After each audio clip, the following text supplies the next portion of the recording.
Embla Books presents The Lost Dressmaker of Paris, written by Suzanne Fortin and read by Imogen Church. Chapter 1. Nathalie, Paris, August 1942. I unfolded the thin brown tissue paper, spreading it out across the fabric, smoothing it with my hand to ensure the pattern piece lay flat on the silk before pinning it in place, just as Papa had shown me. Nathalie Leroux was one of the most sought-after tailors in Paris.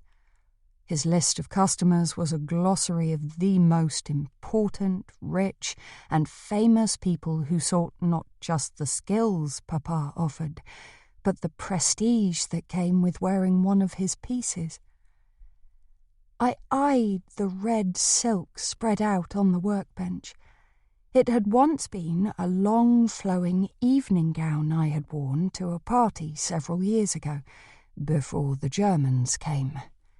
There was definitely no cause to celebrate these days, and, as with many of my other dresses, I was preparing to repurpose the garment into several small items suitable for a young child. I would donate the repurposed clothes to those in need. 2 years on from when Paris fell, times were difficult. The ordinary Frenchwoman couldn't afford to buy new clothes, and more housewives were turning their hand to making their own garments or repurposing their existing ones. My dressmaking skills had been called upon numerous times, as word spread that Nathalie Leroux's daughter Nathalie was happy to help and to advise on any alterations.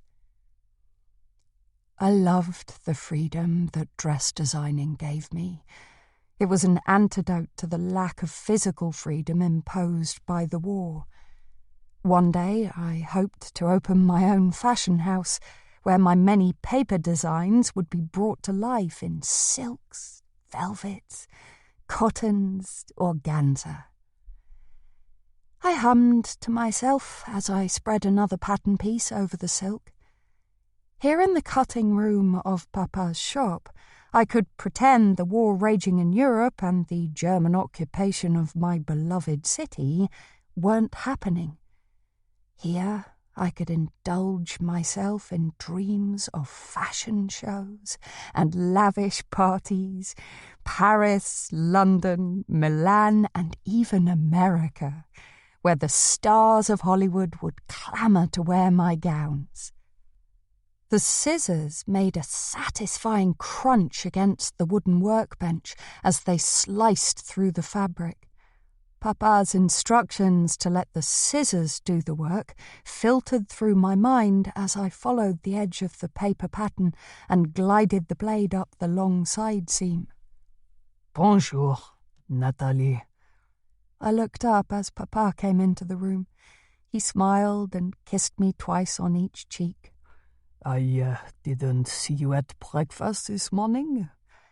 I wanted to come here early and finish cutting out these pieces. Très bien, very good. Papa picked up the drawing I had done of what I intended the children's dresses to look like. You have made good use of the fabric. I couldn't help the small swell of pride that rose in my heart at his praise. Ah, there you are.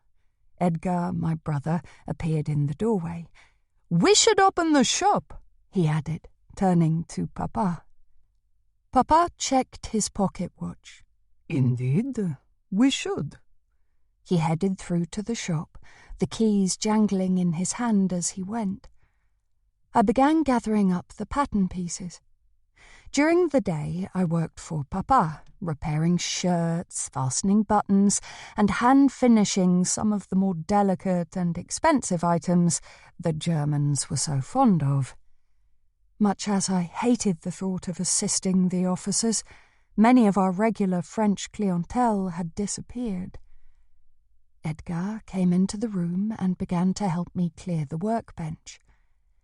"Where have you been this morning?"